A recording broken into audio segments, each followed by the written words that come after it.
Hello everyone! Welcome back to my channel. So, ito nga yung 3 steps para sure na magtagpo yung si Eggy at si Spermy.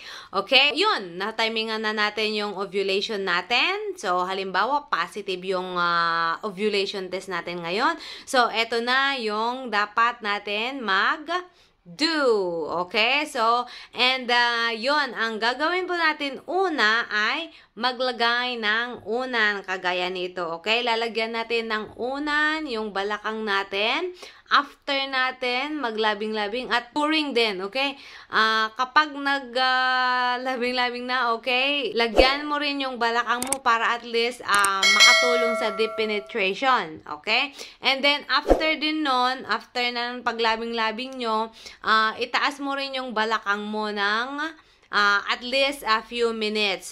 O kaya kung kaya, 15 to 20 minutes, okay? Para matulungan nga yung similya na papaloob, lalangoy papaloob sa doon magtatagpo yung sa egg, okay? Doon sa may fallopian tube.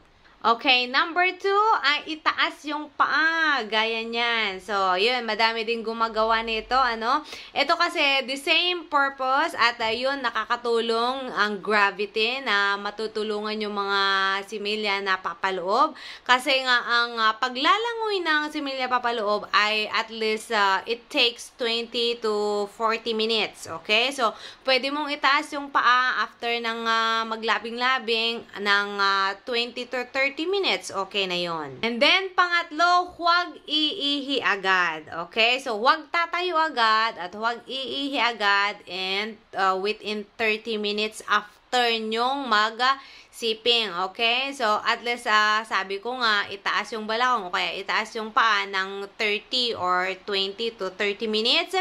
And then, huwag tatayo at huwag mo nang iihi. So, dapat umihi bago labing-labing para hindi ka na naiihi after nyo. Okay? Kasi kapag tatayo ka and then iihi ka pa, so yung quality ng similya is not good. Hindi na maganda yung motility or hindi na maganda yung quality. Baka nailabas mo na rin lahat. Okay? And yun nga, yung last na video natin, madaming lumalabas. Normal lang po yan. Kasi po, may mga fluid na kasama yung mga spermatozoa ng mga lalaki and yun yung parang mundo nila para mabuhay. Yung dapat may mga fluid sila na lalanguyan at dapat nagmo-move sila lagi. So, yung mga na ilalabas natin ng mga yan ay normal lang. Mga fluid lang ang mga yan. Kapag strong at maganda yung similya, lalangoy lang yan within few minutes papaloob. So, yun lang. Okay, recap. So, maglagay ng pilo sa balakang during ng labing-labing at after ng labing-labing. And then, second, itaas yung paa within 30 minutes. And then, third, huwag iihi o kaya huwag tatayo agad at huwag iihi agad. Dapat umihi bago gawa ng baby.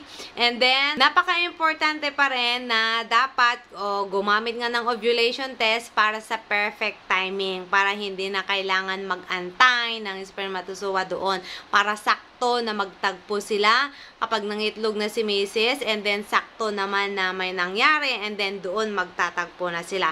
And then, after 2 weeks, ng labing-labing nyo na yan, pwede ka nang mag-PT. Okay? So, baby that's on. Okay, thank you so much. You can check also my short videos. I'm uploading short videos in here. You can click my channel and then click shorts. And then if you're new here, please subscribe and click all para ma-notify kayo every time na meron akong bagong upload. Thank you so much, baby that's soon.